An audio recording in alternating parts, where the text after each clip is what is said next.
नमस्कार दोस्तों, मैं राहुल शर्मा आप सभी का हार्दिक स्वागत करता हूं टेक्स्ट बुक के प्लेटफॉर्म पर। अपनी दुकान जाती देख अमेरिका के बाद अब वेस्ट यानी पश्चिम के बहुत सारे देश भारत और रूस की जो सुखोई 57 से संबंधित डील की चर्चाएं चल रही हैं उससे काफी नाराज हैं। वेस्ट के कंट्रीज अब इस सुखोई 57 पर सैंक्शंस यानी प्रतिबंध लगाने की कोशिश कर रहे हैं। वेस्ट का यह कहना है कि इस फाइटर जेट का जहां पर भी निर्माण होगा, दुनिया के किसी भी देश में इसका निर्माण होगा, उस पर हम प्रतिबंध यानी सैंक्शंस लगा देंगे। यानी कि अगर इसका निर्माण भारत में होता है तो भारत पर भी प्रतिबंध लगाया जाएगा। दोस्तों, ये माजरा क्या है तो इस पर बात कर लेते हैं। देखिए, जैसे ही अमेरिका के राष्ट्रपति ट्रंप साहब गद्दी पर बैठे तो उन्होंने भारत के लिए बड़ी बड़ी बातें करी। हमें भी लगा भाई ट्रंप साहब भारत के लिए बड़े अच्छे होंगे। ट्रंप साहब ने कहा कि हम भारत के साथ मिलिट्री डील यानी जो मिलिट्री एग्रीमेंट्स हैं, जो मिलिट्री वेपन्स से संबंधित जो डील्स हैं उसको आगे बढ़ाना चाहते हैं। यानी हम चाहते हैं कि हमारे हथियारों का इस्तेमाल भारत करे और हम चाहते हैं कि F-35 जो 5वीं पीढ़ी का स्टेल्थ टेक्नोलॉजी बेस्ड जो फाइटर जेट है वो भारत हमसे खरीदे। इसके तुरंत बाद ही जैसे उन्होंने स्टेटमेंट दिया तो इस फाइटर जेट यानी F-35 की जो निर्माता कंपनी है लॉकहीड मार्टिन, उस लॉकहीड मार्टिन के जो सीईओ हैं जिम टाइकलेट, वो भारत के अधिकारियों के संपर्क में आ गए। इसके अलावा दोस्तों, इसी लॉकहीड मार्टिन के जो इंटरनेशनल चीफ हैं जिनका नाम है माइकल विलियमसन, वो माइकल विलियमसन फरवरी में भारत के वाणिज्य और उद्योग मंत्री पीयूष गोयल साहब से मिला।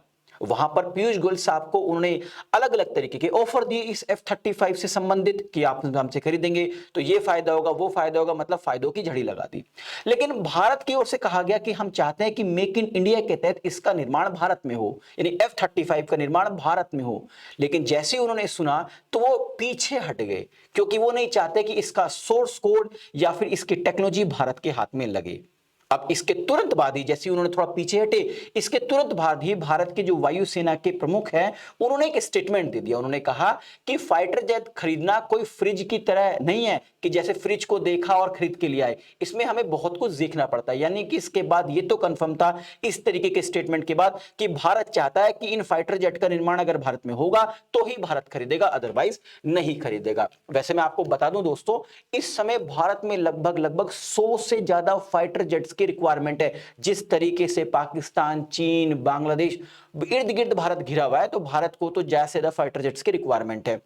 आप सभी जानते हैं कुछ दिन पहले हमने 36 राफेल जो है दसोल्ट कंपनी फ्रांस की उससे खरीदे थे।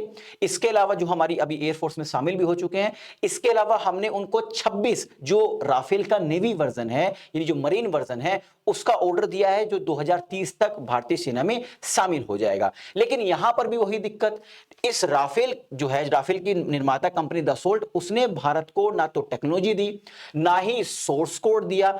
सोर्स कोड क्या था उस पर बात कर लेते हैं। इसके अलावा जब भारत ने प्रेशर बनाया कि भाई आप हमारे यहीं इनका निर्माण कीजिए, तो कहा ठीक है हम कुछ पार्ट का निर्माण भारत में कर देंगे, यानी पूरा का पूरा जो पूर्ण निर्माण है वो भी भारत में नहीं किया जाएगा, कुछ पार्ट का निर्माण करेगा। मतलब वो नहीं चाहते कि इसके टेक्नोलॉजी और सोर्स कोड भारत के हाथ लगे। अब सोर्स कोड क्या है तो सोर्स कोड के बारे में आपको बता देता हूं। देखिए, दरअसल कोई देश जब भारत को अपने फाइटर जेट बेचता है तो वह उसके साथ सोर्स कोड यानी तकनीकी कंट्रोल नहीं देता है। इसका मतलब क्या है? मतलब यह है दोस्तों, भारत इन जहाजों को अपनी मर्जी से अपग्रेड या कंट्रोल नहीं कर सकता। मान लीजिए भारत राफेल के अंदर कोई मिसाइल लगाना चाहता है तो वो नहीं लगा सकता जब तक दसोल्ट यानी फ्रांस की कंपनी परमिशन नहीं देगी। यानी कि अगर एक सस्ती मिसाइल भारत इस फाइटर जेट में लगाना चाहता है तो नहीं लगा सकता। मतलब हमें सारी मिसाइल कहां से खरीदनी होगी? वेस्ट कंट्रीज से खरीदनी होगी, यानी यूरोप से खरीदनी होगी, यानी अमेरिका से खरीदनी होगी महंगे रेट में। सब जानते हैं वो तो किस कीमत पर हमें जो मिसाइल देंगे। मतलब हम चाहकर भी इन फाइटर जेट के अंदर अगर हमारे पास सोर्स कोड नहीं है, हमारे पास टेक्नोलॉजी नहीं है, तो हम अपनी मिसाइल इसमें नहीं लगा सकते दोस्तों। अब आपको याद होगा अभी कुछ दिन पहले ही, 5-6 दिन पहले ही मलेशिया के अंदर एक एयर शो हुआ। उस एयर शो में जो सुखोई 57 है उसने पहली बार आसमान में छलांग लगाई एआई की मदद से। और उसके बाद जो सुखोई जो कंपनी है, बेसिकली एक रशिया की कंपनी है सुखोई, जिसकी parental company United aircraft corporation. जैसे ये एयर शो हुआ इसके बाद यूनाइटेड एयरक्राफ्ट कॉरपोरेशन ने एक स्टेटमेंट दिया। उसने कहा कि हम इसके लिए, इस फाइटर जेट के लिए एक अपना पहला खरीदार ढूंढ रहे हैं और हम चाहते हैं कि भारत इसको खरीदे। इसके बाद तुरंत ही जो रशिया की मीडिया है उसमें सुगबुगाहट शुरू हो गई कि जल्द ही भारत के साथ डील होगी और भारत इसको खरीदेगा। देखिए जो सुखोई है उसने कितना शानदार ऑफर दिया भारत को। उसने कहा आप सोर्स कोड की बात कर रहे हैं, आप टेक्नोलॉजी की बात कर रहे हैं, अरे ये तो आपकी होगी, हम तो चाहते हैं कि इसका निर्माण मेक इंडिया के तहत भारत में हो। मतलब देखिए कितना विश्वास कर रहा है रूस भारत पे। और क्यों ना करे भाई, हमारे और रूस के संबंध बहुत पुराने हैं, यानी कि पूरा का पूरा निर्माण मेक इन इंडिया के तहत वो भारत में करने के लिए तैयार है। बस इस बात से आग बबूला हो गया अमेरिका। मैं आपको बता दूं दोस्तों, अब ये ट्विटर पर, जिसको हम आजकल एक्स कहते हैं, एक आजकल वॉर चल गई है इस डील से संबंधित। दुनिया कह रही है कि अब जल्द ही सुखोई जो 57 है भारतीय सेना में शामिल हो जाएगा। बहुत सारे लोगों ने ये एक्स पर ये भी स्टेटमेंट देना शुरू कर दिया है कि एक टीम जो है वो रूस रवाना हो चुकी है भारत की ओर से, और जल्द ही भारत लगभग 25 से 26 के आसपास शुरुआती दौर में Su-57 की डील करने वाला रूस के साथ, ऐसा कहा जा रहा है। लेकिन देखिए कोई भी ऑफिशियली अनाउंसमेंट ना तो भारत सरकार की ओर से ना ही इंडियन एयरफोर्स की ओर से किया गया। लेकिन जिस तरीके से अमेरिका परेशान है, कल अमेरिका की स्टेटमेंट है, उसके बाद अब वेस्ट परेशान है, यानी पश्चिम के बहुत सारे देश परेशान है। उससे यह तो कंफर्म हो गया है कि भाई कुछ ना कुछ तो है, डेफिनेटली इस डील में कुछ ना कुछ तो चल रहा है, कुछ ना कुछ तो चर्चा चल रही है। जिस तरीके से अमेरिका धमकी दे रहा है कि हम प्रतिबंध लगा देंगे उन देशों पर जो Su-57 की ओर देखेगा। इसके बाद अब वेस्ट ने भी आज कहा है, क्या कहा है कि अगर कोई भी देश Su-57 का निर्माण करता है तो हम उस पर सैंक्शंस लगा देंगे, प्रतिबंध लगा देंगे। आइए इस पर भी बात कर लेते हैं। देखिए अमेरिका के अंदर एक कानून है जिसको कहते हैं कैट्सा। इस कानून के तहत यह है कि जो भी देश रूस, ईरान या उत्तर कोरिया से अगर कोई भी हथियार या रक्षा तकनीकी खरीदता है तो अमेरिका उन देशों को अपना दुश्मन देश समझेगा और उन पर बहुत सारे सैंक्शन या प्रतिबंध लगा देगा जो भी अमेरिका चाहेगा। तो अगर भारत Su-57 रूस से खरीदता है तो यह अमेरिका की धमकी है कि कैट्सा के तहत आप पर प्रतिबंध लगा दिए जाएंगे।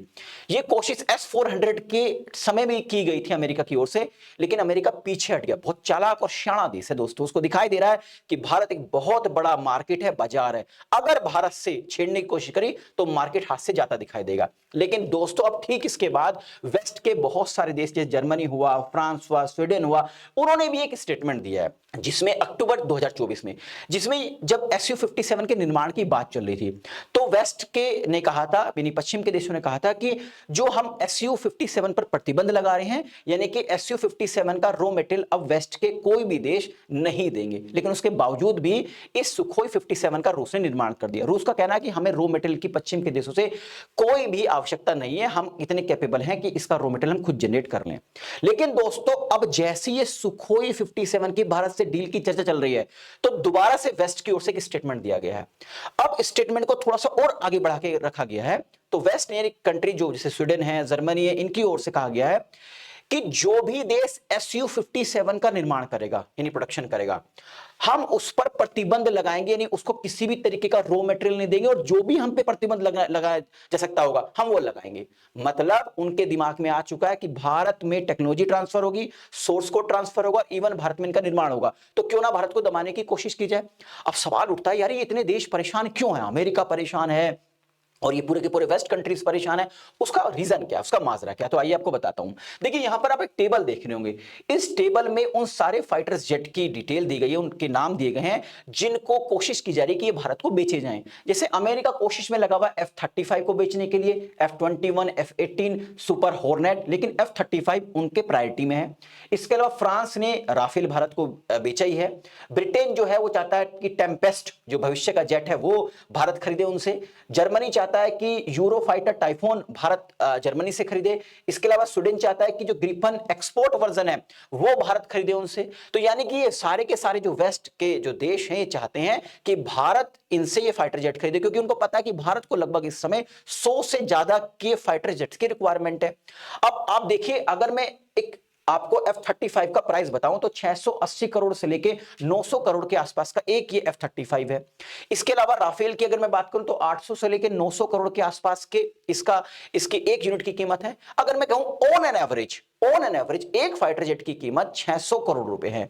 तो भारत को कितने चाहिए? More than 100 fighter jet. तो आप समझ सकते हैं कितना बड़ा अमाउंट है। और ऐसे में अगर ये इतना बड़ा अमाउंट जो है इन वेस्टर्न कंट्रीज के हाथ से निकल जाए, अमेरिका के हाथ से निकल जाए, फ्रांस के हाथ से निकल जाए, ब्रिटेन के हाथ से निकल जाए, जर्मनी के हाथ से निकल जाए, तो ये तो बौखलाएंगे, पागल तो होंगे। तो भाई इन्होंने सैंक्शंस की शुरुआत कर दी, मतलब धमकी देनी शुरू कर दी है। पहले तो अमेरिका ने देखिए बाकायदा जो काटसा के तहत धमकी देने की कोशिश करी, मतलब भारत को सचेत करने की कोशिश करी। इसके बाद अब जो वेस्टर्न कंट्रीज है उन्होंने रॉ मटेरियल के नाम पर धमकी देने की कोशिश करी। पहले ये अक्टूबर 2024 में बोला था, लेकिन अब तुरंत ही इसको रिपीट किया गया है कि हम उन देश को किसी भी तरीके की टेक्नोलॉजी नहीं, रॉ मटेरियल नहीं देंगे, यानी उन पर प्रतिबंध लगाएंगे जो Su-57 का निर्माण करेंगे, क्योंकि उन्हें डर है भाई कभी भारत ये डील ना कर ले। तो समझ रहे हैं आप, इन वेस्टर्न कंट्रीज को किसी से कोई मतलब नहीं है। ये चाहते हैं केवल और केवल अपना फायदा, अपना बेनिफिट, इनके लिए व्यापार पहले है। तो भारत को भी मुझे लगता है इनको इसी तरीके से ट्रीट करना चाहिए। तो आई थिंक इस वीडियो के माध्यम से जो इन्फॉर्मेशन मैं आप तक पहुंचाना चाह रहा था वो पहुंच गई होगी। दोस्तों जाने से पहले एक इन्फॉर्मेशन और देता हूं आपको। अगर आप आईएएस की तैयारी कर रहे हैं और आपका माध्यम हिंदी है, तो निर्णय आईएएस आपके लिए लेके आया है निर्णय आईएएस ऑफिसर्स बैच 2026। इस बैच के कुछ फीचर्स बता देता हूं। देखिए यहां पर डेली बेसिस पर लाइव क्लासेस होती हैं, इसके अलावा यहां पर mock test, MCQs, study notes की फैसिलिटी भी अवेलेबल है, और free mentorships, 1-to-1 mentorships ex IRS Ravi Kapoor sir की देखरेख में आपको दी जाएगी। अगर इस कोर्स को आप ज्वाइन करना चाहते हैं तो वीडियो के डिस्क्रिप्शन में एक लिंक दी गई है, उस लिंक पे क्लिक कीजिए, सिंपल से स्टेप्स को फॉलो करते हुए मेरे कूपन कोड RLive को फिल कीजिए, आपको सब्सक्रिप्शन फीस में भी छूट मिल जाएगी।